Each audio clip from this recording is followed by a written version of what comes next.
Hi, welcome to This Week in Property. I'm Jayashri Kurup, I'm editor MBTV, and I have with me Prabhakar Sinha. He's the real estate editor of the Times of India. And we're back with, this time, some good news. Sharing it with us is Sahil Sethi, he's an advocate with the NCLT, and Amit Chauhan, president of the Lotus Panache Welfare Association. What triggered this show was that the Lotus Panache is going to be completed by the IRP is facilitating the consumers to build 7 towers. One tower practically complete, six more underway. And helping them in this entire process is Sahil Sethi. He's the advocate on the job. Thank you so much for joining us. First of all, Amit, I'm going to come to you. Uh, in this entire process, this is good news where the consumer organization is actually picking up and taking the project through to completion. Help us understand what the modalities were and how did you reach this stage? Okay, so this entire process is basically being taken up under the CIRP itself. So just to give you a background of this project, we have been waiting for construction since 2010. Uh, it's been a long fight. We have been to almost every court in this country that is possible. But the developer probably never intended to finish this project, and we ended up in NCLT. So the NCLT, the CIRP process for this company started back in January 2019, and there had been very little progress in terms of construction, which is the actual deliverable for the home buyers. So we all were really tired of this delays.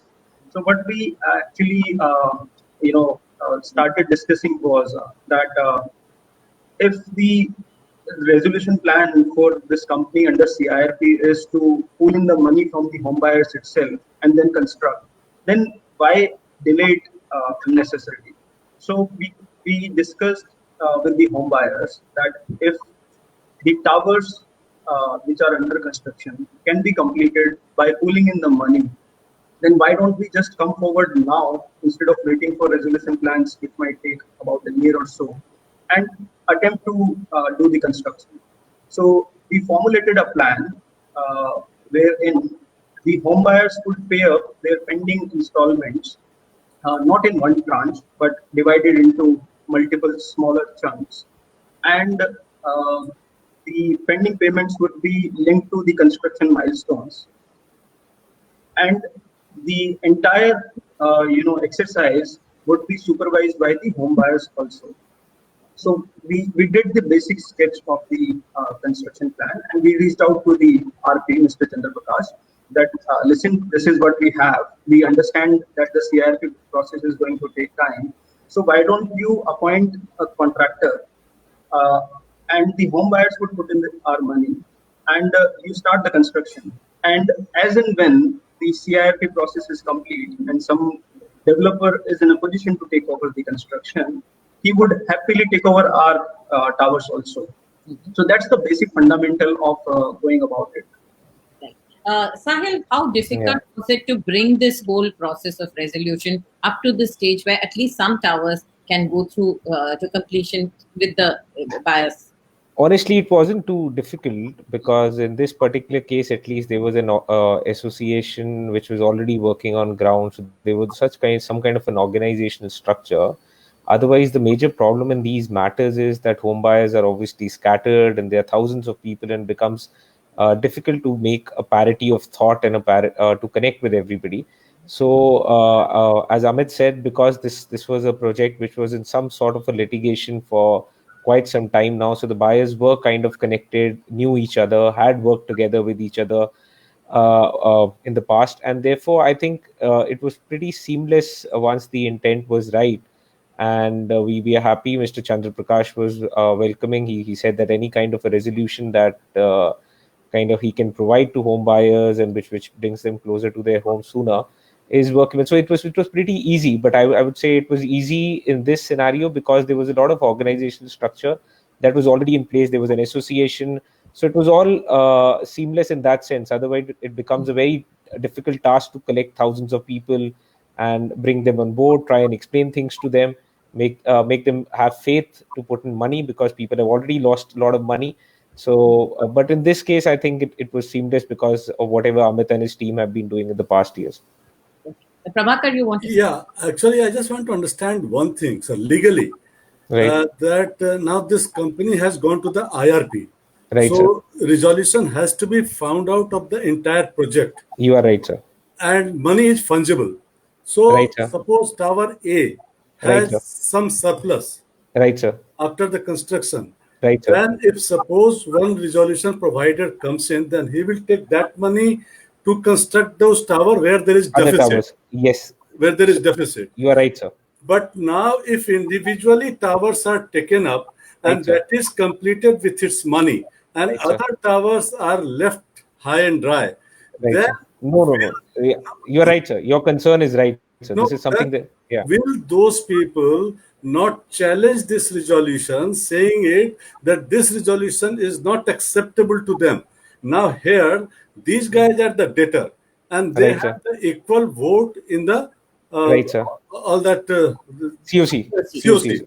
COC, right, sir. How this resolution you think is Right, sir. sustainable and long time workable? Right, sir. So first of all, this resolution to do Is it whatever is being legally done. tenable? Is it No, legally tenable? I'm coming to that. I'm coming to that, sir. First of all, as far as the legality of it, the legality of the resolution, in this particular case at least, the resolution has been passed by the entire committee of creditors. So it is not that people only pertaining to those 7 towers decided to do it and the RP gave a go ahead. Their proposal was then put to the larger committee of creditors, which has all the stakeholders, Okay. all the home buyers, everybody. And then the entire resolution, then the entire COC thought merit in the plan and passed the resolution. So Yeah. that is one part of it. Now, why did they think that there was merit in this? Is because the payment plan has been structured in a manner that the surplus from these towers will not be lost, and there will be a surplus generated. As you said, that it is possible that these towers are cash rich in that sense, and there will be a surplus. Therefore, it is possible for you to do something like this, and it may not be possible in other towers. So the payment plan and the plan in itself is structured in a manner wherein the construction in these towers not only benefits the other towers, because once the RA comes in, these towers will be at an advanced stage of construction, so their homes can also be made quicker, but also that excess money that will get generated from these towers, how it flows back into the hands of the RA and helps in filling up the deficit of other towers, that care has also been taken.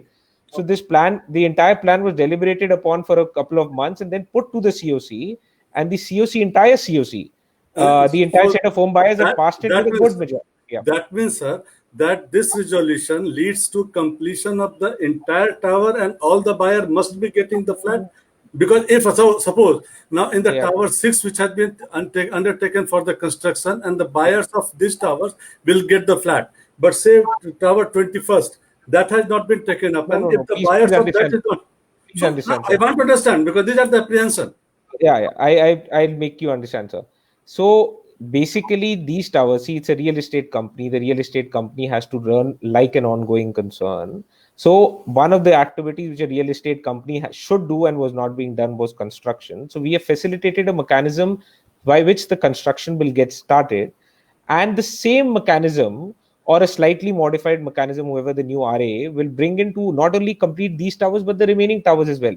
So it is in a way as if the construction never stopped. So there was a quietus in between for 2 years, you understand. So like a running concern, the new RA will take it over and then take it forward from there, sir. And everybody will get their flats. And everybody will get and there in due course of And time. if I That may is. add, Yeah. In So due that is course most- of time, that is. That Yeah. is most important, sir. If the Yeah, resolution that is is like most that, of it. That is the most important. Everybody will get their flats in due course, obviously, sir. Some will get before, some will get after. But the Yeah, plan that is is fine. structured in a manner that eventually, till the last house we get, and that is what one is working for. Amit, how many towers are there? right now, there are 19 towers that are to be constructed. Yeah. Out of 19 towers, we are taking up 7 towers under the scheme, and 2 of them were already under construction before we started this, scheme. So, but there is some work that is pending there. So, in total, about 600 to 700 apartments are to be constructed. Just to add one more point here to what Sahil was saying, to ensure that, see, the basic requirement under IBC is that all the creditors need to be treated at par. In our case, majority of them are home buyers. Yeah. So to answer what Mr. Prabhakar was asking, what happens to the towers that are waiting in line if they run short of money? That kind of situation would not arise, sir, because we have already factored this in by the way of undertaking that I have submitted. That tomorrow, if the resolution applicant asks for more money from the pending towers, then I am also liable to pay more money. So Okay. everybody will be Tomorrow, treated with if there parity. is a surplus, Okay. Yeah. tomorrow So if that there is is the a surplus, important point. and yeah. Which So means tomorrow, if there is a surplus also, that the RA decides that I don't need the kind of money I was expecting, I can build in less money, then I would also be refunded extra money that I have paid. So at the end, before the entire project is finished, everybody would be treated at par who went under insolvency on a particular date. was there a commercial lender to this? Did the project lending also happen? At this stage, ma'am, no. But Uh-huh. maybe prior to the insolvency, yes. Yeah. Yes, So there was would there, have been. so is there a lender also involved in that Uh, council? no. As of date, in this particular case, the committee of creditors doesn't have any financial creditors. There are no banks or NBFCs. Okay. So which means that it's easier for the consumers to get together and find Yeah. this. In these particular case, yes, it is. You are right, but where the banks are involved, the equities can be different. The circumstances can be different. Okay. And this company, Granite something, is the company Granite Gate. who, Yes, that is responsible to complete this entire project, and that's correct, sir. that is the company which is going to talk to all the buyers and address their issues, isn't Right, it? sir. That's correct, sir. And who will monitor this? Is the RP also in the Yes, so generally, usually there is a monitoring committee that is a part of the plan. Now, whether the RP will be a part of it and or who will be a part of it and what will be the constitution of the monitoring committee, that the new bidders who are coming in, they have to propose. Okay. But usually the RP is part of the monitoring committee. But ultimately, NCLT has to approve it, isn't it? Yes, you are right. Any plan first will be approved by the By the COC NCLT. and then by the NCLT. Yes, you are NCLT. right. So, First the COC will vote on it, sir. yeah, And then the plan yes. voted upon by COC will go to the NCLT. So You are right. RP has to be part of this entire initiative, isn't it? Yes, it is. Yes. From whatever we've seen in the past in JP and whatever we've seen, the RP is part of the monitoring committee. That's the usual practice. You are right. Exactly. That I believe under law also, I believe, sir. No, it doesn't mention so specifically that the RP has to be part of the monitoring committee, but that kind of goes without saying, sir. Okay. What happens to the RERA registration? Does that get That doesn't change, affected? ma'am. No, that doesn't get affected, ma'am.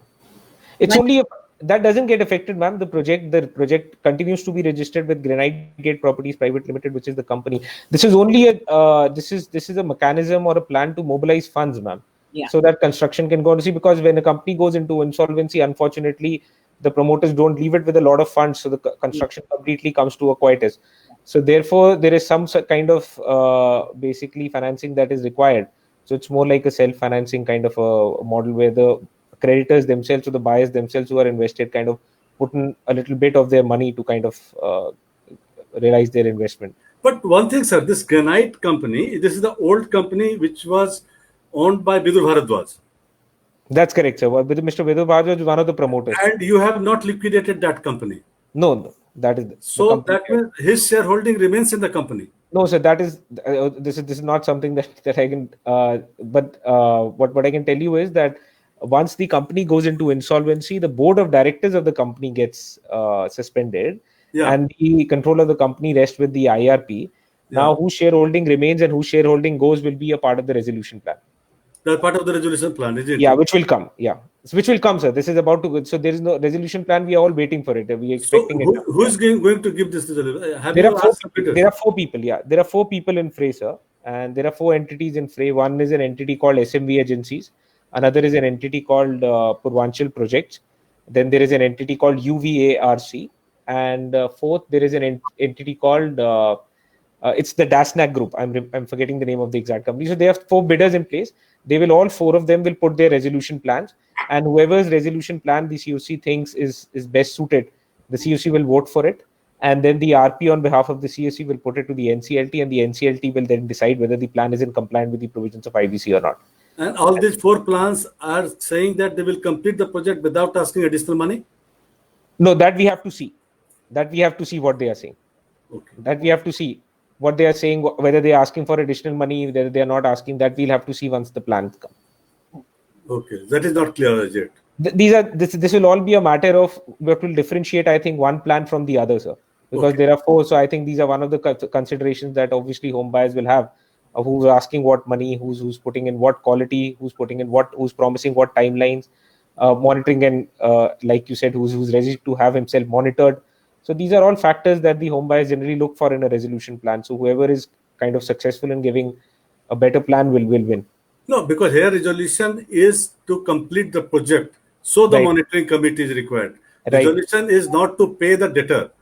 Had that Right. been the case, then no monitoring committee is required. But here, Right. the entire resolution is different. You So are I right. believe that monitoring committee will be required. Right. You're right. You're right. Yeah. Even I believe so. Yeah, So. exactly, sir. Right. That's a great scheme, but only thing is this, that how it is going to pan out, that is has to be seen. So it is great Right. experiment. Yeah. Right. These But a thought of, sir. But a thought of, well planned of. We've been working for it for quite a couple of months, and that is why I think by it made reason with about a committee of creators that have 3,500 odd home buyers. So I think that is why it found a lot of reason with them, and they approved a plan like that. One question I want to know, sir, that has the audit already been done, and That's what it. was the result of the audit? Is that That is money- not something that I can say on a platform, but the forensic audit and transaction audit has already been done, and reports have been filed with the NCLT. So under the transaction audit, just tell me this point, sir, tell us this point, that is that project have enough money to complete that entire project or not? Sir, I'm sorry, these are matters which are sub judice. I can't really talk about it on a public platform, but the transaction audit report has been there and it has been put to the NCLT. That's all I can say. The NCLT will obviously look at it and pass it. You might not, but Mr. Chavan might be able to throw some light. Maybe it's easier for him. Maybe it's easier for him. Chavan. I think not relating to the audits, but to answer your question about if the company has enough money to complete the project. So the kind of maths, these are the rough numbers basis the data we have as a home buyers. The project is viable, sir, without paying too much of escalation charges. The only roadblock for us could be the authority, which is Noida Authority, which is right now asking for a lot of money in terms of their principal payments plus the interest charges and all that. So the home buyers are hopeful that somewhere down the line the government would take a cognizance of the fact that one, they did not act in time. Two, they did not basically force the developers to pay in time. And now everybody is expecting the home buyers to pay for the misdeeds of the developer, right? So this is something which is morally wrong also for anybody to expect home buyers to pay further money. And if you would be surprised to, sir, one thing here, I believe under the resolution plan, if the Noida Authority is also a debtor, then in the resolution plan, their debt can be scrapped also, isn't it, sir? Sahil ji? No, sir, not scrapped, but yes, I think you mean Noida Authority is also a creditor. Yeah. Not a debtor, a creditor. Creditor, yeah. Yeah. If Noida Authority is also credited, the resolution plan will see. I won't use this term scrap off. But they are in minority. Yeah, but I would say that the resolution plan would also have to take care of their debt. That's how I put it. Yeah, that's how I put it. They are in minority, and so the majority creditor can decide that, boss, you are at fault in managing your loan that had been given to the company. So now you should walk away with whatever you've got so far. But the thing with law is, sir, you can interpret it both ways. Now, I represent the home buyers, so I completely am happy of what you are saying. I'm sure the Noida Authorities Council will not be very happy hearing that. So they will have their own thing to say in the NCLT, and we'll have our own thing, and we'll see. So it's about this is also the same scheme where they gave the land 10% has been paid for. It was a 2-year moratorium. Kind of, yeah. A 2-year moratorium when further payments were not made. Yes. Exactly. So after that, some payments were made, from what we understand. Some payments were made, but a major chunk of the principal is pending, and then there are interests and penalties and all, which have now, fortunately, after the Supreme Court verdict in the Amrapali matter, have kind of come down to 8%. So that will also bring the kind of Noida Authority's claim to a lesser amount. Yeah. So that will also come handy in that sense. But it is something that we'll have to wait and see of what the resolution plan provides for it. And when did you say the resolution plan is expected? This week? Ma'am, yes, we were expecting it today, but we'll know maybe in a week, 10 days time, we'll know. Okay. Yeah. Okay, I'm going to come back to you, Amit. I want to understand some details because a lot of consumers are asking these details. There were 19 towers, right? Total 19 towers, out of which one tower was practically complete. Only the finishing work is left. The consumers of all 19 towers are part of your association? Yeah, it's spread basically. So not everybody is part of the association, but largely people are participating. Okay. Now to come through to this stage of resolution, what percentage of consumers of every tower need to come together so that you can actually start constructing and completing the project?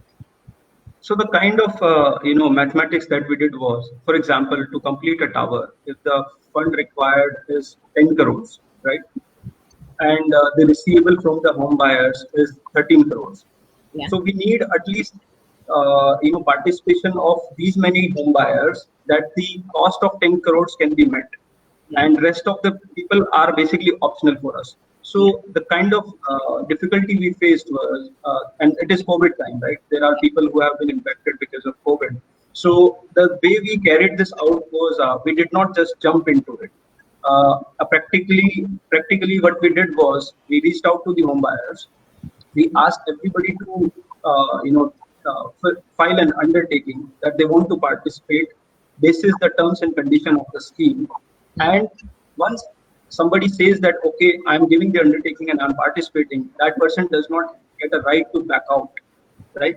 So that way, see, there has to be a safeguard also for those people who are paying in a scheme. So the scheme is binding on everybody. And once there are sufficient people, for example, in my case, there were 80 people out of 104 that were required practically to complete the towers. So we did issue the work order to the contractor only when we reached the number of 80. And how do you bind people together that they cannot back out? It's a legal contract. Yeah. Everybody signed an undertaking which have basic terms and conditions that they agree to pay as per the new payment plan. Yeah. And once somebody signs such undertaking, it is difficult for them to back out. And more than that, it is that people have been waiting for this for long, right? And everybody is positive about it. Nobody is thinking of backing out as long as the contractor is,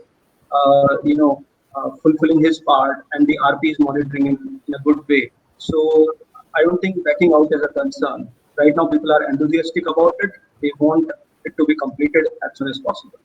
So when 80 people are there, now when the tower is constructed, all 104 units will be constructed, right? Exactly. The remaining consumers, when does their money come in? And they must have paid something already, right? How does that work? Yeah. So the way it is going to work is we understand that not everybody is going to participate. So what we have adopted is the way the towers are going to be complete is while everything common to the tower and common to the apartments would get completed, but people who are not participating in the scheme, their interiors of their apartment would not be done at our cost. Okay. We are leaving those towers incomplete, those apartments incomplete, and we are also passing on the details of all the participants to the resolution applicant.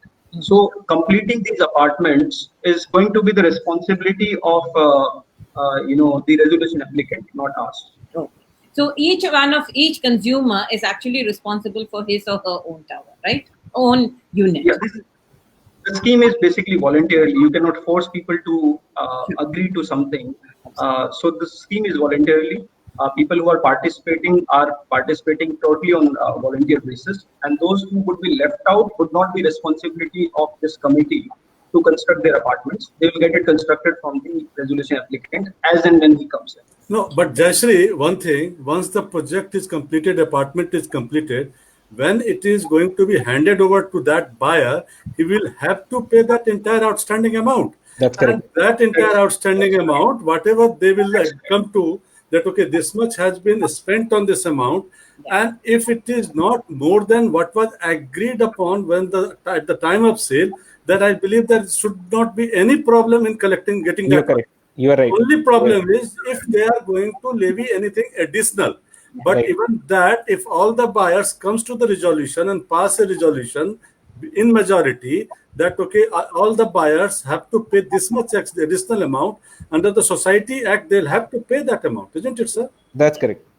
Even under the IBC, the resolution plan is going to be Check. binding on all. And if Binding the on all. if the resolution plan says that buyers have to pay something extra, that will be at parity They'll have with to it. pay. And once it is completed, the problem is solved. Only Right. problem is that how to complete this. That is the Right. main hurdle. That was the next issue that I was going to raise. Out of what your builder-buyer agreement had mandated, do you have to pay more than that amount now to complete? No, as per the so the collections are being made as per the builder buyer agreement, at least for now at this stage. Yeah, but as Amit said, that if tomorrow the resolution plan mentions that there is something extra to be paid, then these Provision can be made. these people will also have to be brought into parity. And if the resolution plan says there is a rebate, then these people will also get a rebate. So Okay. everybody will be treated at parity. Okay. And what happens to the remaining towers? Is there a structured plan on how those will be completed? Though that plan is exactly what how the IBC works is that plan is not something that is made at the end of the RP or the COC. That plan is something that is proposed by third party bidders and Yeah. developers. So as I said, there are 4 developers. So that plan is for them to put, and then for the COC to kind of pick the best plan. Okay. Right. Amit, during this process of completion, what is the timeline for this completion? Is there a graded plan? Which tower Yeah. goes first? Okay. Yeah. So basically, this is the entire construction is to be done by the professionals. We, the home buyers, while we can volunteer and we have people among us who understands the civil engineering, but not something to this large scale of construction. So what we did was the first step that we did was we appointed a PMC. These are project management consultant companies who basically would look after entire construction. Yeah. Right. See, so the RP office through COC appointed a PMC, and this PMC is working closely with the contractor to ensure the completion of the project. So the way this exercise was carried out was the PMC actually, the PMC basically re-verified the state of construction of each of the tower and the apartment, and then worked out a mechanism with the contractor, right, and then awarded the contract. So the contract is binding on the contractor. There are clauses for the delay on the contractor part.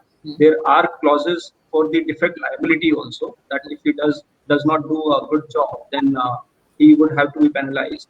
And the PMC would take care of the execution as per the timelines that is provided by the contractor. So for every tower, see, this is the problem with the under construction apartments that are abandoned, right? Some of the things need to be reworked upon. Things go bad because of stale condition of the building. So this is where it is important for the home buyers that instead of taking things in their own hand, they appoint somebody professional who is under CIRP also. This PMC is also answerable to NGT also if something goes wrong, right? So the entire exercise has to be carried out by the professionals themselves. Okay. Yeah, Prabha. You want to say something? No, it's a great project. Only thing is this, that all the buyers, particularly those whose projects have not been taken up for construction, they have to also brought on the board. That is the Right. important factor. So how will Yeah, you yeah, do that, sir? That is the key issue. Yeah. I fail to That understand. that will happen through the resolution plan. So that is exactly what I'm saying. That will happen through the resolution plan. We will obviously choose a resolution plan. The COC will choose a resolution plan that ensures completion of their homes. Yeah. In this particular case, at least the good part is that the COC controls the required majority in the committee of creditors. So for any resolution plan to pass, you need a 66% vote. The COC, to my mind, the home buyers themselves are over 75%. So it's kind of in their own hands in that sense. So, and they have 4 choices. Now they have to pick the best out of the 4 in terms Yeah. of various factors, like who the developer Yeah, is. there is one issue, sir, here. I just want to understand that how you people are going to address that. Now, here, all the buyers are creditors. Right, and sir. have the same power, same voting rights, same power. No, that's not correct, sir. The voting right is in proportion to whatever they paid, and then there is a regulation. So as per that, different buyer has different voting right. Yeah, but Uh, now, yeah, but look, the 13th tower has to be constructed, or right, 14th tower has to be constructed. So 14 towers buyers certainly would have more voting power than the seven towers right, buyers. right, So that is certain. No, the right. issue is, sir, this, Hmm. that here, as the flats will be constructed, it will be delivered, possession is given. So Right, sir. that creator is off the hook. Okay. No, Now, no, no. I don't think. No, I don't think no, you understood the just chronology correct. hear me Yeah. out. Just hear me out.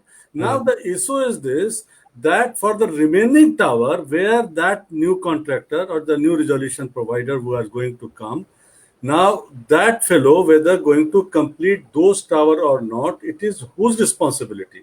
Now, I'll if let it is the responsibility of NCLT RP, then I can understand it. you But are if right. it is left on the creditors committee No, no, only, no, now no. the It because doesn't creditors happen like that. committee, yeah, then it doesn't happen No, no, because no, no, no, no. It doesn't happen like that. So see, any resolution plan, once put before the COC, once approved by the COC, then goes to the NCLT, and the NCLT puts its stamp on it of approval on it if it finds the plan is in compliant and viable. Mm. Thereafter, the developer also gives a performance bank guarantee, and also there are penal provisions for not complying with that plan that the NCLT can impose on you, including imprisonment. will that be sufficient enough? Yeah, that's the law of the land, sir. What I'm saying is that's the law of the land. That's what the law provides. So once a resolution plan is moved, it's not that you can give a plan and then run away with it. Once a plan is provided, then it goes to the NCLT. The NCLT checks the compliance part of it, the commercial wisdom, the Honorable Supreme Jasri, Court. here I just want to raise one issue with him. Hmm. Now, sir, basically NCLT was meant for creditor, one-time creditor, that has lent money. Now, once resolution plans come in, so whoever gives that resolution plan, that guy pays to all the creditors proportionately or whatever that is accepted by both the party. So Right, sir. that money is given and it is out, matter resolved, everybody Right. settled. Now, here in this kind of issues, now this resolution plan will keep on happening, and it Yeah, will yeah, it's a continuous plan. You are it right. will a continuous plan. So I it will understand what you're saying. I two, understand 3 years. I Now the understand. issue is this, that 40% or 50% of creditors might be satisfied. They feel happy that okay, they got the flat and they will walk off. But remaining, those flats are not completed. Now the issue is this: you are saying that bank guarantee and all that plan. Now I look, people will have doubt because we have seen when the company have gone down under. So how these contractors who are Yeah. No, no, going no, to be sir. the Please, IRP will no, not no. go down under. I tell you why, sir. One, if I understand the question about whether somebody will agree to a resolution plan or will actually comply to a resolution plan, is that your Those question? flats are going to be constructed later, particularly No, no. those guys. I'm saying it doesn't make a difference. As Amit pointed out to you, one fundamental difference is it is not that these 7 towers will move out of the insolvency, no, or cease to be a creditor or are now away of their rights and But will obligations. be delivered. No, no, will be delivered, will not be delivered, will depend on the timeline. Already By get the time the RA comes in, what I'm trying to say is, forward. wait, Uh, no, no, just a sec. I think this is important to clarify because this may create a confusion. Yeah. Now, in terms of towers which are not yet complete, Yeah. right? And we are telling you that there is going to be a resolution plan. That is the law also. There are 4 builders. They are going to say, okay, these 7 towers, let's say they're going to be complete by the time I Agreed, step sir. in. No issue on I'm that. I am going to do the remaining 13 towers, and this is my plan to do the remaining 13 towers. This is how I am going to do it. Yeah. Right?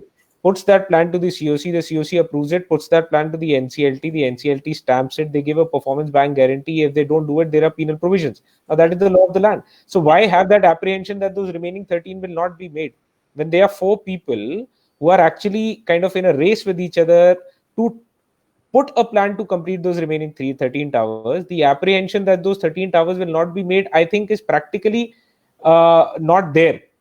We would have been in that scenario if we do not have any interested parties for the remaining 13 towers. Then that would be my worry. But No, if I I have 4 agree. people But who are just saying give that, my one contention, one contention here. Yeah, Amit, please complete. Yeah, complete. I want to take this discussion forward because I want to get some solutions for others also.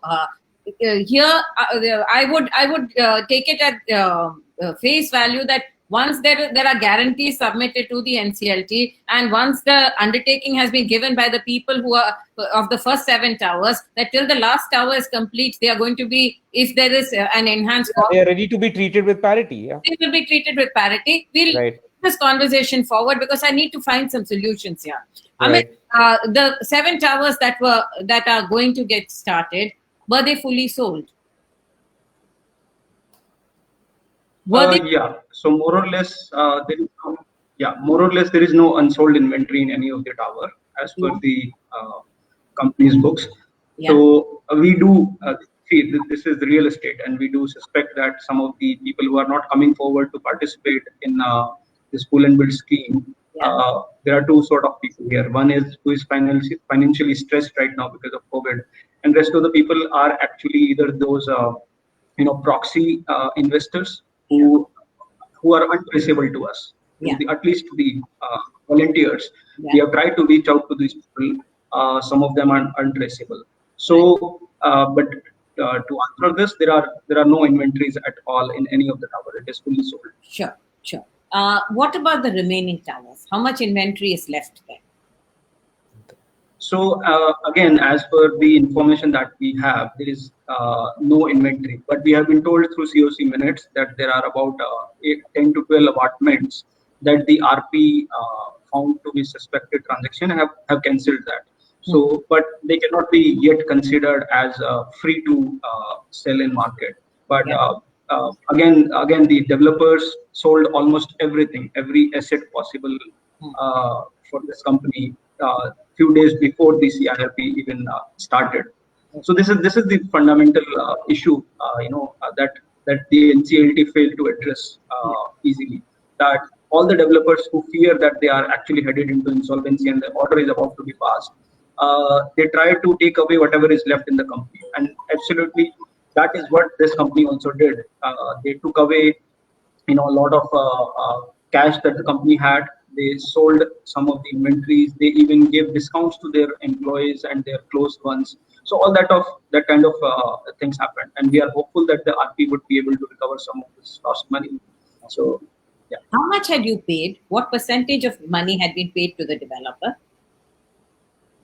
Almost everybody, not just me. Almost everybody, on an average, have paid about 90% of what is due to them. Mm-hmm. So there was. These construction plans were crafted in a way that by the time about 50-55% of the work is done, the developer would have extracted about 90% from you, right? And rest of the construction happens with the remaining 10% of the money, right? So that is exactly what happened here also. This is the RERA was not there, the guidelines were not there, the escrow mechanism was not there. So what we see right now is the developer has, taken away a big chunk of home buyers' money back in 13, 14, 15. And we have been fighting in a number of courts for this. We have an FIR that is lodged with EOW. We have an NCDRC decree which has kind of become, unforceable because the company is in insolvency. So the crux of the problem is even under IBC, the developer just walks away freely. There is no authority that is actually, getting hold of those people. Right. Sahil, I'm going to come back to you here.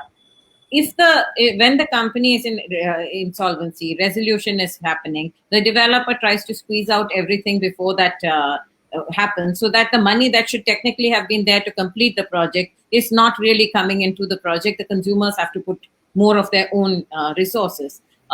Isn't there anything in the law that there is something in the law? So the RP can actually go back in time and look at such transactions for a period of 2 years and even beyond if he sees any fraud being happening, and he can make an application to the so for instance, in a real estate company, or what we've seen here also, that close to about 70 apartments were kind of just dumped, I would use that word, right before the insolvency at throwaway prices to related parties, because the company was anyways going in insolvency. So when such a scenario comes in, the RP can report that to the NCLT and get all such dubious transactions suspended. But yes, the process takes time, and therefore I can understand the frustration that buyers like Amit feel. But yes, it is not that the legal process is not taking care of that. There is a process for that, and RPs do take actions within that. But yes, it does take time once the money goes out of the system to bring it back. Yes, there is an entire legal process that follows, which can sometimes be frustrating. I understand for home buyers. Yeah. Amit, when do you expect these 7 towers to be complete? What is the time frame?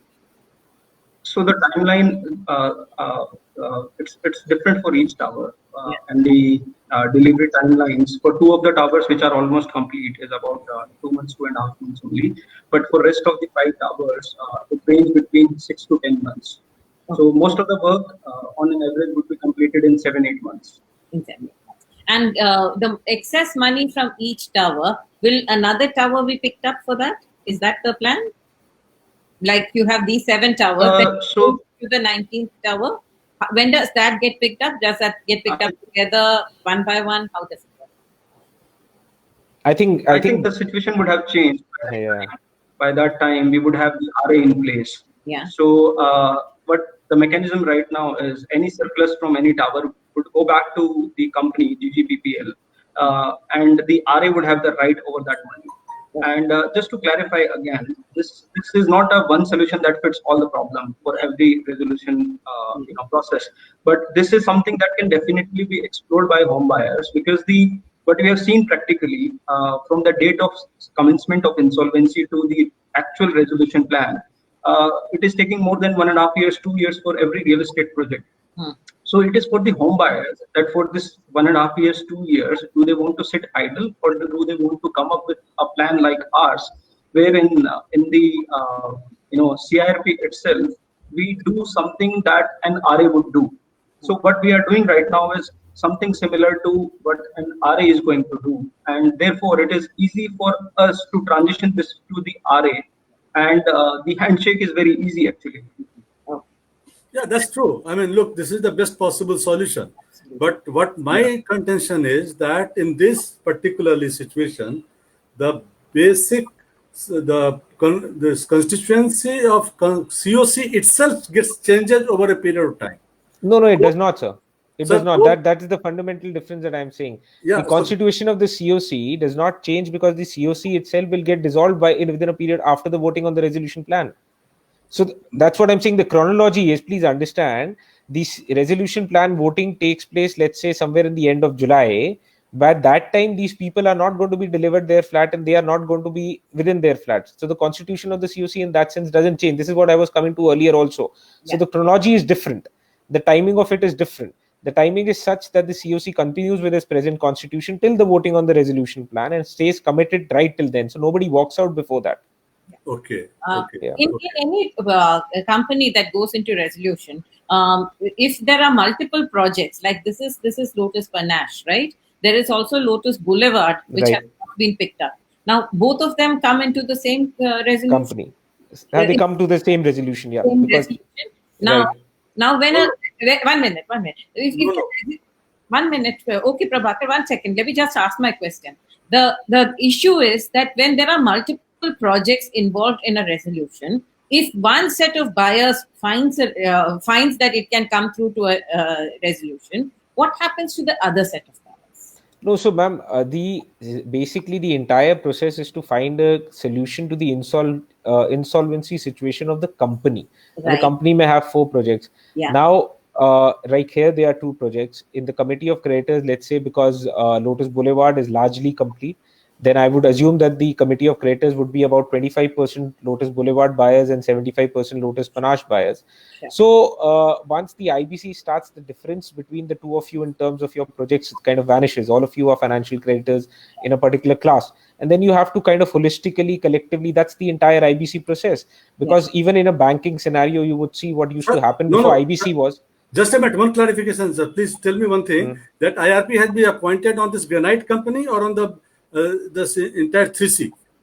No, Granite Gate has 2 projects, Lotus Boulevard and Lotus Panache. So, okay, so it is mainly on the granite company, no? Granite company, 2 projects, not all projects of 3C. Not all projects. Not all projects of 3C, so 2 projects. So just like how, so it is on a company. So a company Yeah. may have 4 projects, and then you have to think collectively, Oh, 4 and you have to projects. find a collective solution. That's the entire IBC. See, because even Exactly. in a banking scenario, Yeah. what used to happen, a bank which has a securitized asset would go to DRT, will invoke SARFAESI and other provisions of the law. Somebody may have a post-dated check, he will invoke that. So everybody was individually fighting for their own claim. And that is where the IBC comes in. It consolidates everything and says that, see, when a company reaches a scenario where Yeah. none of you are getting your money, might as well come together and find a solution to the insolvency problem rather So than fighting. Boulevard is complete almost, no? Almost, sir. Almost, yes. There are still some creditors there, right? Who Yes, have their house. yes.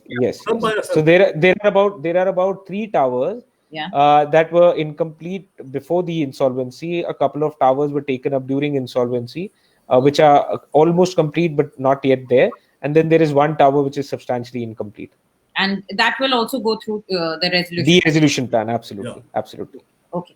Are those guys also part of your group, Amit? They are connected to us. Basically, the way it works is they have their own established association, and the home buyers are taking care of their project. They have already completed 2 of the towers, as Sahil mentioned, under the CIRP with previous RP. There is only one tower which is pending, and we reached out to those people also that why don't you adopt the same scheme that the Panache buyer did, and they are also enthusiastic about it. A committee is being formed. They are in sync with us, and if everything works, then we would also take up this tower before the CRP concludes. But it's a time-bound process, so everybody has to act fast to reach every milestone. And COC is from their member also. Yes, COC has their Yes. member. yes.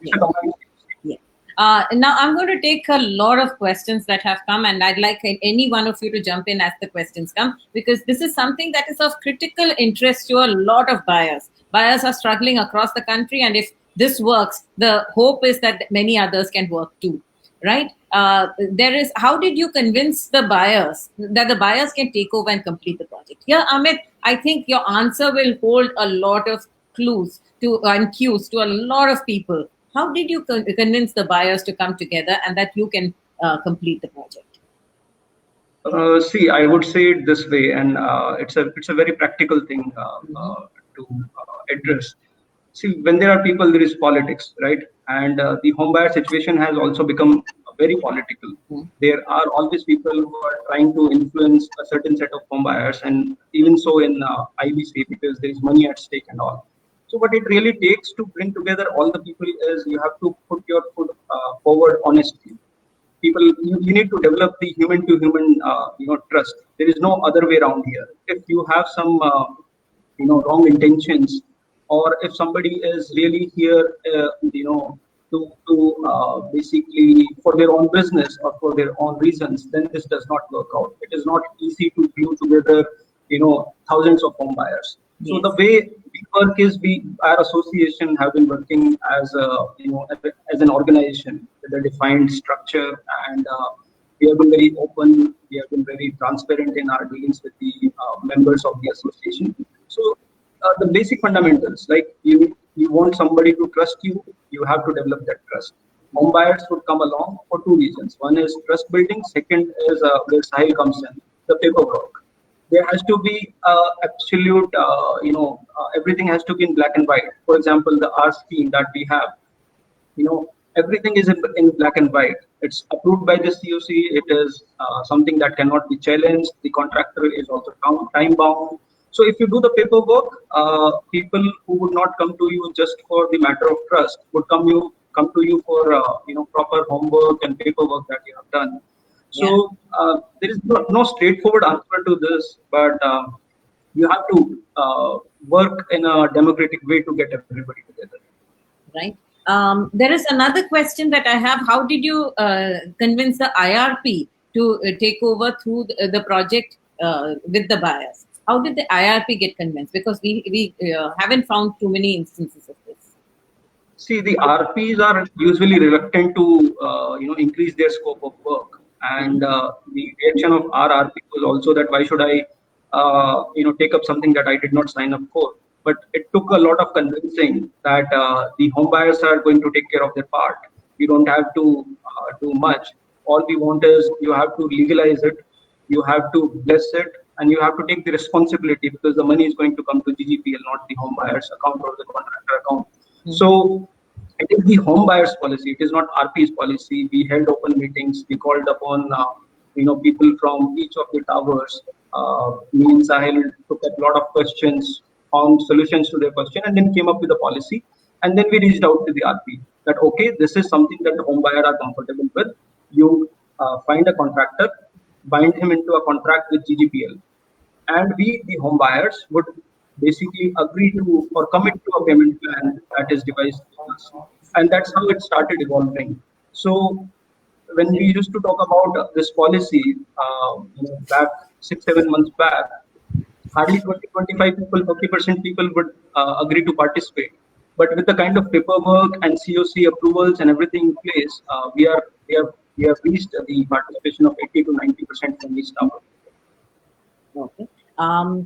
I have another. How will you ensure the quality along with timely delivery? Delivery timelines are one thing. How will you ensure quality? So there are two things that are put in place. One is that PMC, as we discussed, the PMC is going to take care of the end-to-end construction of the project. And the PMC has been told clearly that the construction has to happen as per the specification that were originally envisioned for this project. There cannot be change in quality. There cannot be change in the material brand and make of it. Everything has to be same the way the developer initially planned it. So that's how we are taking care of the construction, quality part. Okay. And to overcome, there are always defects, right? So the contract has a provision of a defect liability of 12 months. And there is a retention money that we would be keeping from the contractor's payment, which would be used to for correction of defects, if any. And just to add to what Amit said, there is also a professional team in place. There is a PMC, as Amit said, that is in place. So a lot of it, one is not trying to kind of be the doctor himself or be the lawyer himself in that sense. So we thought it is better to have professionals come in place who will kind of ensure quality, because although home buyers volunteer, but everybody is a working professional and kind of is not be able to stand at the site and ensure quality in that sense. Right. So the project managers are the ones who are liable to largely will be answerable to the RP and RP in turn to the home buyers. So that's how it's going to be. Right. Sahil, I'm going to want your answers to the previous two questions that Amit answered. Getting buyers together. I did nothing about that. I think that's entirely Amit's team's thing. I've purely been there for the legal advice. So I wouldn't know how to get people to trust you and how to get people together and all. I think Amit can tell you that better. But all I can say is, from whatever I've seen in this particular cases, this particular association has been kind of very active since the past 5-6 years, and we've kind of litigated. Amit himself having a very infamous battle with the developer where he was slapped with a 5 crore defamation suit, and which is how me and Amit met. So kudos to him for not backing out, taking up the fight, and then continuing all these years. So I think that is what maybe got people together. And that's where the power of the association comes together. If you can, because then see what happens otherwise in an IBC process, and I think which is very, if I may say so, as Prabhakar sir was also pointing out, this IBC was initially for financial creditors in the strict sense of the word, which is banks and NBFCs. But after the JP matter, that lacuna was realized, and home buyers were recognized as creditors under the IBC. But unlike the banks, they don't have a lot of kind of voice in the COC, because even if they have the numbers, they won't know about their rights and all. But when you get together, then you start seeing yourself as a bigger financial institution, which has lent over.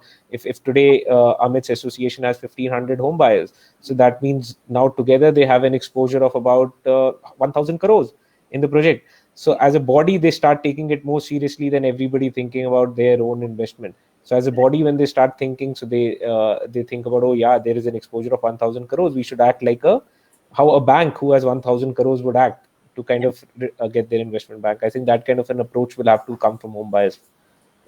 And they have a lot of That power. makes a lot of sense.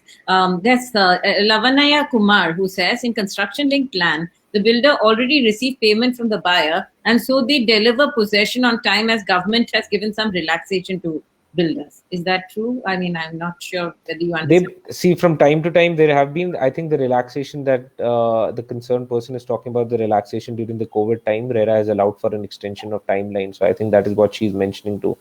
But I myself did not understand her what a question was in that. Okay. I think the relaxation has been for 6 months. Will Right. that apply to this project as well? Probably Uh, it's not no, ongoing, right? I see the timelines. What were given earlier kind of become redundant because the company's gone into insolvency. Now the fresh timelines are going to go to resolution in the resolution plan, which will be what will be given to RERA. So this in this particular case, the timelines I think Amit would know better, but got busted years before. They never cared about any timelines, so to say. Yeah. That's right. And I think Yeah. So there's another yeah, question. Yeah. Sorry, Amit. Go on. Amit, you wanted to say something. no. I think the way I read this question, Sahil, is I think they are talking about the moratorium that has been put in by the government for the new insolvency projects. Yeah. So because we are already in insolvency, it does not No, impact no. us. It goes on as per the timelines. Right. Yeah. Right. Right. Oh, the old. Yeah, and even on that moratorium, I just, for everybody's understanding, I want to make the position clear because I also personally get a lot of queries like that. So see, the fine print of it is obviously the news headlines read that there's going to be no insolvency for next 6 months and then extendable to 1 year, but that's not true. The notification that has come is all it says that if there is a company which has gone into default during the time of the pandemic, then you can't take it into insolvency for the next 6 months.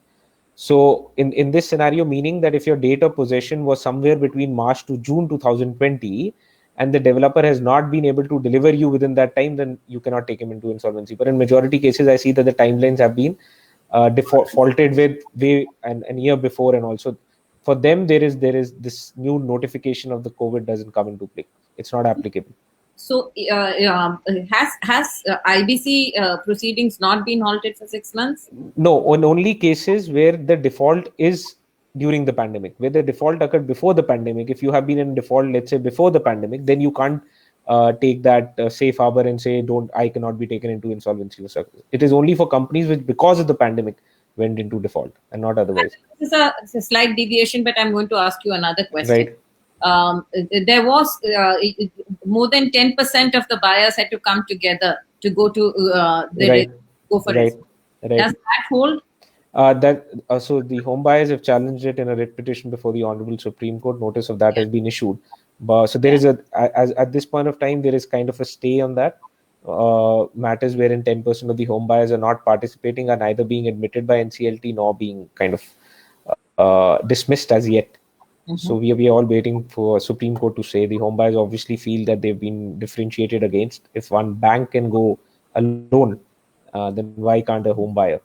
Yeah. So, yeah. So that's it. So as of now, can an individual home buyer go to the NCLT? Can file, but that petition, whether will be admitted or not, will depend on. So it's better to kind of wait it out and see what the Supreme Court says. If you're somebody who's intending to file a fresh one, and you do not have 10% of the home buyers or 100 home buyers, whichever is less, then it's better to wait it out and see what the Supreme Court says. But if you have 10% of the buyers Then and you don't have to wait. Then you don't have to wait. then you can have, go and file. yeah. So the law is that you either 10% of the buyers or 100, whichever is less. Yeah. Okay. That's a useful Right. clarification. And Lavanya Kumar has come back again and said, "And who will pay to the bank extra charges due to delay in possession? Is government doing something for buyers?" That is, I don't think anyone here is qualified to answer. But Right. We can't speak for the government. you can't speak for the government. But I Right. think what she does mean is that there is going to be extra bank charges. In some cases, it is Right. the subvention plans where the builder has stopped paying, Right. the consumer has to pay. But Lavanya, this team cannot answer those questions. No, but one thing I will definitely say, this is something that we constantly hear for the past 4-5 years, is yes, definitely there is one portion of the entire machinery. We've time and again spoken about the liability of the government authorities and stuff like that, but there's one machinery which has kind of not been to that extent held responsible for, apart from the Amrapali case where the banks have actually been held responsible, because the banks actually had a duty of due diligence. Because when a bank says SBI approved or whatever, Axis approved or whatever, the banks have approved the project, then there is a certain kind of confidence that the buyer gets, feeling that, okay, if the bank is approving a particular project, then the credentials of the developer must be good. And as it turns out, that kind of due diligence was not done. So yeah, that accountability, I think at some forum somebody will have to set for the banks as well.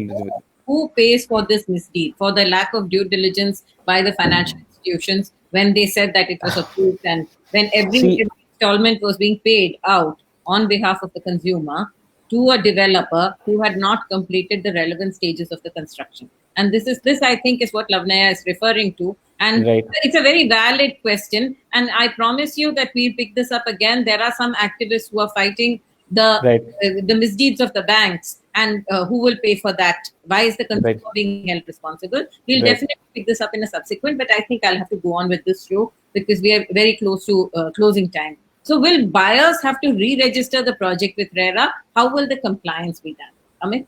No, not in this case, but No. yes, I think, Amit, if I can take that, I think there are other news also coming in, even outside the IBC. Certain home buyers associations have kind of tried to take over their project or try to take over construction through Section 8 of RERA. Yeah. I think the gentleman here is referring to that. Yes, in that kind of a scenario, this particular case is a pure case wherein IBC, under the provisions of IBC, this is being done, Insolvency and Bankruptcy Code. But if your company is not in insolvency and you still want to work out a mechanism like that, then Section 8 RERA is there, where definitely what the gentleman is saying is correct. You will have to take a registration in favor of your association or whoever, the cooperative society that you want to build it. And how will the completion? Okay. One thing I want to understand here, that the money that the contractor has to be paid, I mean, who will sign that check? IRP? So it can be, everybody can decide on their own, I think, but in this case we've kept a system of joint signatories. So there's a home buyer representative as well. And IRP also. Yeah, the IRP also. Just to maintain that transparency, the IRP was kind enough to agree to that. And we said that it will just instill a lot of confidence. Yeah. Yeah, because under the legal sanctity, now it's the IRP who's the signatory. IRP, because it is the going concern, and the money is inflow, and that money has to be spent for the going, as a going concern, to continue the construction. That's correct. So under that formula, it's working. Yeah, so the IRP is the signatory usually, but here just to give a lot of confidence to home buyers, because they feel that one of their own is kind of the custodian.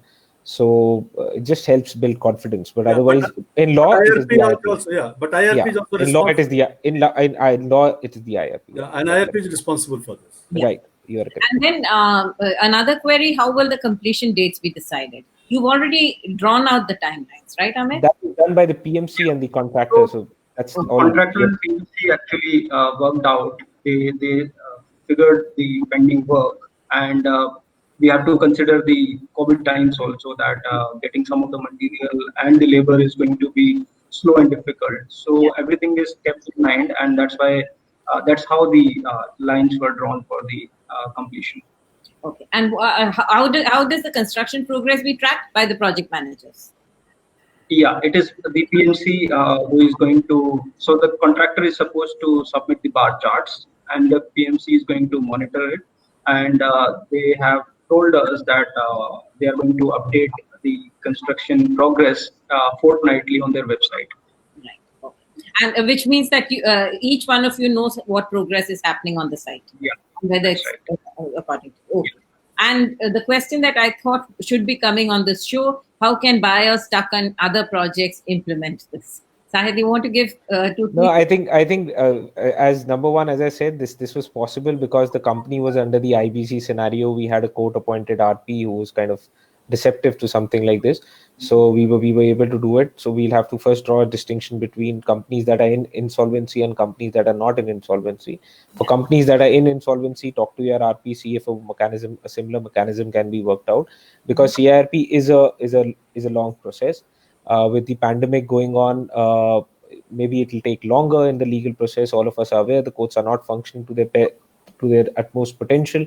So yeah, if your company is in insolvency, talk to your RP and kind of trying to get together in the form of an association or a group or a WhatsApp or a Telegram, whatever it is. The point is all of you should be together and have a common thought process. And if it's not an insolvency, then as I said, Section 8 of RERA is something that you can probably look at, wherein even in Uttar Pradesh, there has been one example where one of the home buyers associations have in fact approached RERA to say, give the project to us and get it registered in our name, and then we'll do the rest. In fact, Uttar Pradesh, Madhya Pradesh, Karnataka, they've all allowed home buyers to form associations. And but in my opinion, the IBC, if you're looking for that, the IBC is a more robust legislation. And it's a better route. You know why? Yeah. Because if you are working under RERA, then somebody can go to the consumer court and get some order for the refund, and they can force you to implement that. NCLT has a much vaster jurisdiction in that sense. It's completely ring fenced, and so the project money can remain in the project, and only for the provided majority of the buyers is for this, or majority of the creditors. That is the core. You can't in the CIRP, in any kind of an insolvency process. I'm saying if the buyers are not thinking alike, thinking together, then you are all like 1,000 different banks kind of trying to pull out your own money. But if you all come together, then you become a conglomerate, and then every RA, RP, anybody in the process, NCLT will take you seriously, because then your exposure kind of mounts up. It's a very good route then. Yeah, right. And there was a delay penalty that the developer had signed, right? What happens to that delay penalty after all the completion of the project? If there is extra funds, does it as the delay penalty? Yeah, I would suppose so. If there is, why not?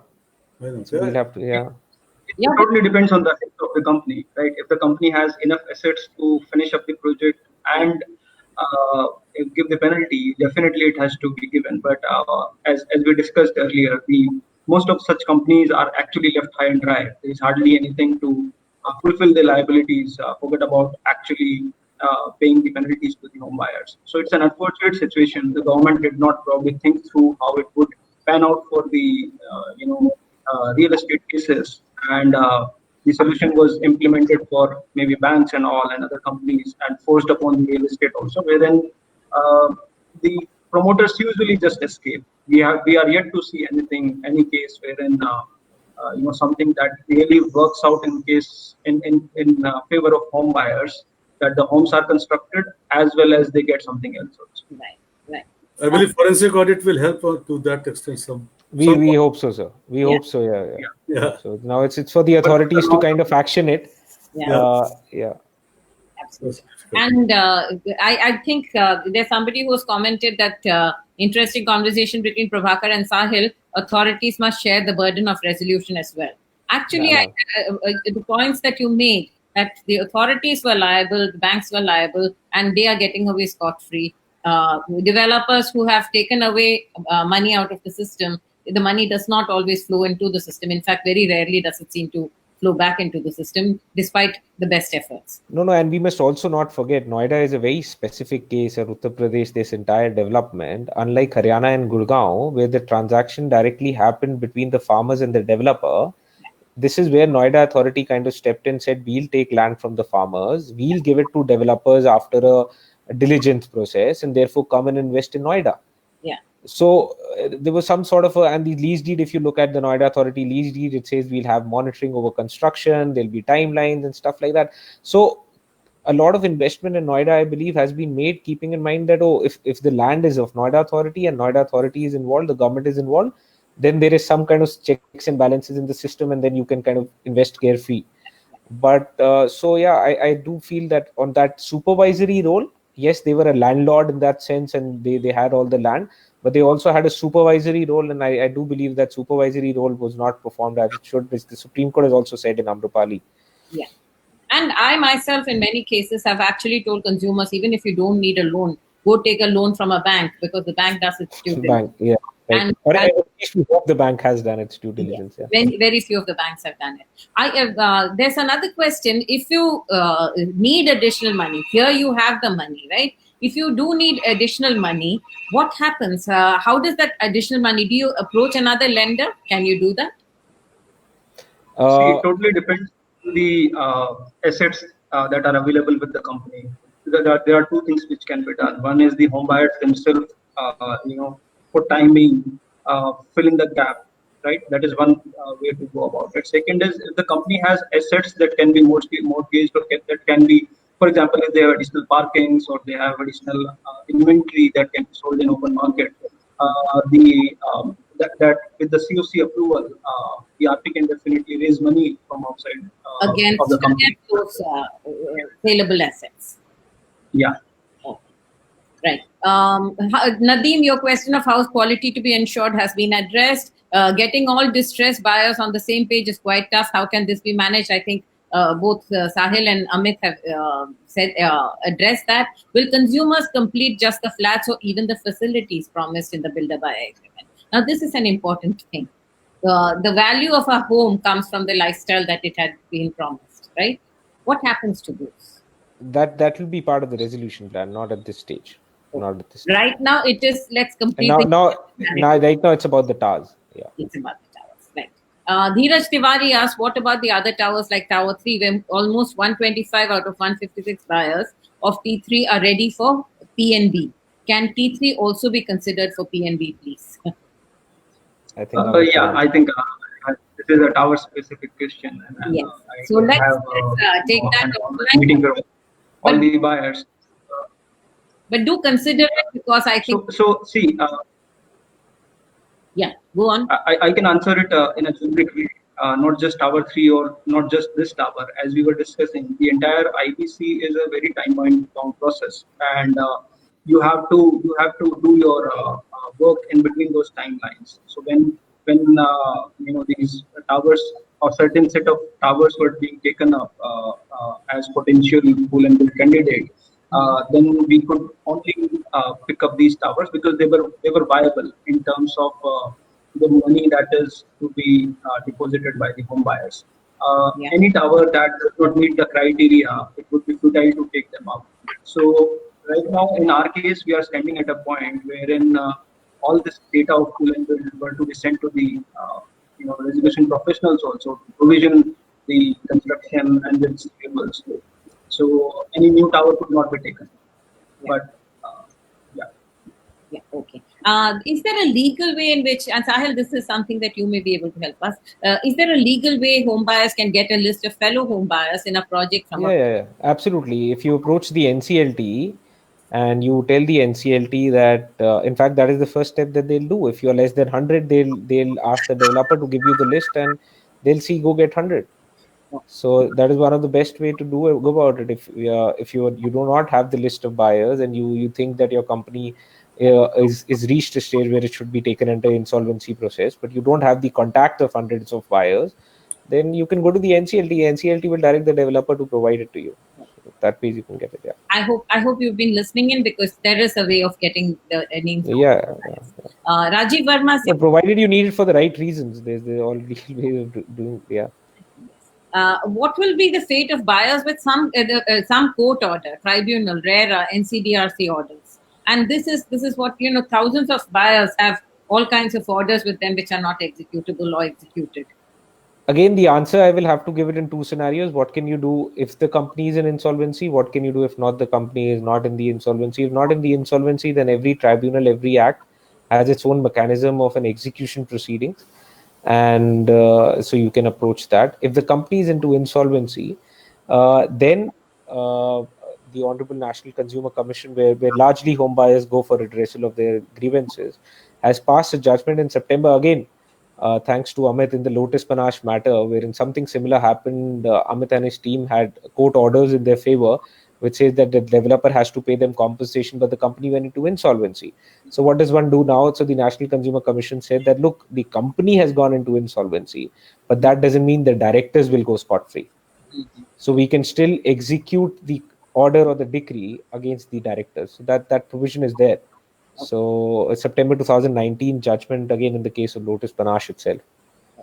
We'll try so a company, so see what happens is that law operates in a dynamic space, and as problems keep on coming up, kind of the judges and the lawyers, the bar, everybody kind of like we also try and cope up. So when we figure out that there's a challenge, you can get a court order. but then the company will go into insolvency and they will hide behind that shield of insolvency. Then how do you do it? And therefore we approach the National Consumer Commission. I'm sure slowly all other tribunals will take a similar view. So yeah, the law catches up as mischief increases. Right. I think you guys need to address the problems of towers 3 and 4, because I can see a lot of consumers asking what will happen to towers 3 and 4.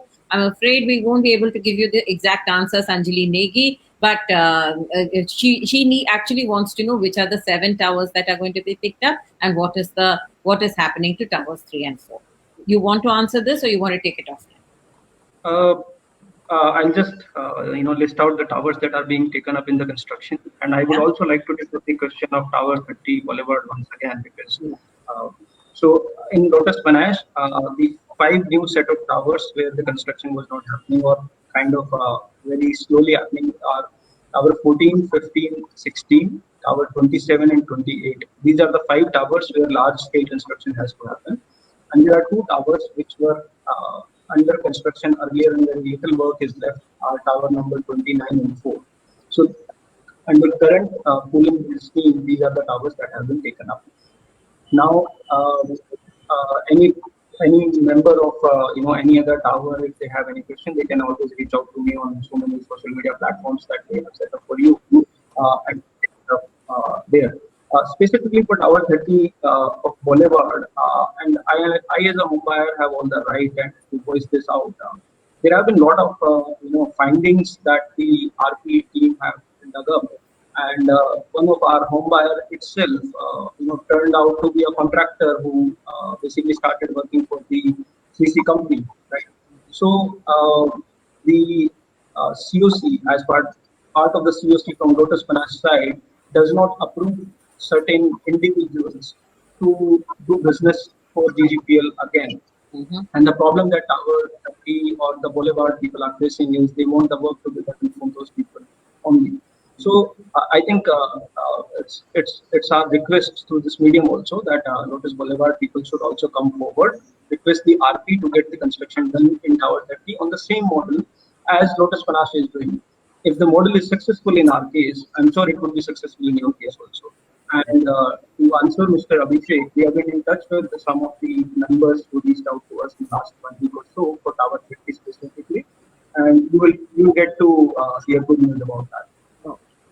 I think that's very positive answer. Will the construction happen as per the plans, or are changes required as per the current situation? It will happen as we kind of, yeah, it has to be as per the specifications that have been freezed earlier for the company. And yeah, that's how it is going to happen. Nadeem Ahmed wants to know, does the pool and build of these 7 towers affect the project scale of potential RAs? No, it does not. As Sahil said, by the time basically construction in these towers are finished, these are more of a cash cow, because remaining 20 or 30 apartments from each tower are ready to be handed over, and the RA can actually quickly finish them up and raise money out of them. Second, I don't think we as a home buyer need to really worry about the business prospects of the RA, because there are 4 people competing on the same terms and conditions. On the other hand, by finishing this 6 or 7 towers, yeah. So by the time the RA comes in, we are able to finish 6 or 7 towers, and the RA can actually focus on the towers that were lagging behind. Yeah. So eventually, for as holistic approach, all the timeline for all the towers are actually getting shortened by this approach. Right. There's Vikas Agarwal who says once the COC has approved the project and has been resolved, the RA would take over the project as per the resolution plan submitted in NCLT. My query is, who's going to make sure that the RA is working according to the plan and does not run away in between? I think we addressed that. NCLT will. I understand there are legal agreements in place for that, but the same was with the GGPL company as well, but they still ran away. How do we make sure it is not repeated this time? Sahil, I think you should Yeah, take? Because number one, the custodian of it, as I said, is going to be NCLT or the monitoring committee that will be approved by the NCLT. As far as these things happen despite the legal framework in place, despite all the paperwork in place. Sometimes people don't comply with it. But yeah, nobody is running away. Nobody has been allowed to run away in this space. If you see, yes, it takes time, and I understand it is frustrating for home buyers. But the law definitely has taken its course, be it in the Amrupali case. We all know what the fate is. We know what the fate has been in Unitech. And even in this case, there have been arrests of promoters and directors and FIRs and whatnot. So it's not that the law does not take its course. Yes, the journey can be a bit frustrating, I understand, for home buyers. But definitely, the legal framework doesn't allow anybody to just give anything on a piece of paper and just then run away. yeah, and in fact, the law is actually tightening in and in favor More of. and more, yeah. Maybe late, but it's happening. Yeah, I think this is an issue that kind of escaped attention for quite some time, and then kind of started beginning to pick traction in the 2016, 2017. But I think after that, there's been RERA, and the Honorable Supreme Court has kind of taken upon itself in the Amrapali case, the JP case. So yeah, I think maybe late, but then the law is taking its course now, and it's not that anybody can just give anything on a piece of paper and run away. And there's a lot of sympathy for consumers right now. Absolutely. See, real estate, I think that it's also a microeconomic call at the government level, because real estate is a very big employer in the country, and then if there are no investors, there's not going to be real estate development. And if investments done through a banking channel, through bank approved projects, through projects approved by authorities like Noida authorities, kind of people lose their investment. I think we've lost Sahil here. We'll go on with the thing. Saibal Mukherjee and Abhishek Som, your questions have been answered by Amit just now. Kanwar Sen Mittal says, will RA come only for remaining towers? How will the finances be affected, and will it increase the average cost of other towers? RA may have apprehension about the payment. Can you please clarify? I think, Amit, you've done that. You want to repeat it once, because Amit's Mr. Mittal says, I'm a retiree and paid all my retirement benefits to this company, who has taken 95% payment in 2011-12. Can the editor-in-chief take such cases to government and help people like me? Certainly. The reason why we are here, and both Prabhakar and I have been raising these issues repeatedly, is because we understand the pain of people like you. And the fact that we called Amit and Sahil here today was because we felt that there was a reason why both of them should be here. We were trying to find solutions, and they have more or less found some solutions. It doesn't mean that everything is perfect, but what has happened, Mr. Mittal, is that they have forced the system into a channel where, like Sahil said, as individuals you couldn't fight. But when you came together, your might was much, much, much stronger than any individual. And therefore, all of you were able to come together and fight it out. The fact that the 7 towers that have been picked up are the ones which were more or less, it had 100% sale, or very close to about 80-90% sale. And with the money that was to come from consumers, it could actually go through to completion. Means that if consumers come together, you put your other differences aside, and if you come together, there are solutions here. And I think the effort has been to make sure that everybody actually gets the home. And like Amit says, the last buyer, the last tower, has to get the house, and that is what the effort is. And all of them are signing undertakings saying that even if one tower is complete, if the last tower needs more money, they are all liable to pay more. Amit, would you like to reassure the gentleman, please? Amit, are you there? Yeah, sorry, I got disconnected. We got disconnected. Sorry about that. So I think I have an appeal to the home buyers at large, not just Lotus Finance, but everybody else across the fraternity. See, I have been fighting with the developers for the last 7 years. I'm afraid we lost Amit here. He should be coming back. But in the meantime, I'm going to take some more queries, and we'll see how we can take the queries. Stamp duty and registration change kya hai abhi? These are things that you please go to MBTV. We have covered under the property matters, the property matters section. We have been covering the stamp duty and registration changes. Do visit our sections regularly, because there on MBTV in the property matters section, the stamp duty and registration charges of every city has been covered as they change. So do visit us. Which project management companies can be approached by people from other projects in case they have to take over projects? This is a question that the COC has to take. Sahil, I'm glad you're back, because these are the last few questions that we are. Yeah, sorry. And unfortunately, even Amit's got disconnected. I'm hoping he comes back. Right. This is a question: which project management companies can be approached by people from other projects in case they have to take over projects? How do you approach a project management company? Okay, so there are many, but the one we are using it's called Ahuja Construction Company. They're from Delhi only. If anybody wants coordinates, we can share those coordinates. It was referred to by somebody, so we can do that. But there are others also, I'm sure. Will you allow additional units to be created so that the delay penalty and other costs can be recovered? Will there? So that is not, I think, for the that decision, I think, cannot be taken only by the COC.